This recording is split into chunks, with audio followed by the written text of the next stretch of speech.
The Wipers Times was a trench newspaper which was produced in 1916 after a group of soldiers discovered a printing press in the ruins of the Belgian town of Ypres, which the Tommies pronounced as Wipers because it's very difficult to pronounce. What was very different from other trench newspapers of the time was that it was very funny and it was really quite subversive.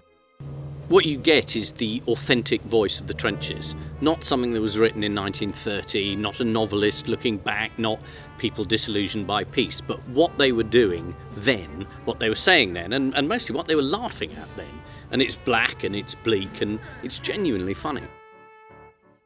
We both felt it was a sort of quintessentially British story of, what do you do in the face of death? Well, we laugh at it.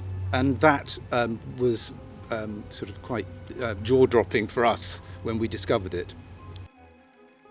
We adapted it for the stage really because we'd started to write it as a play.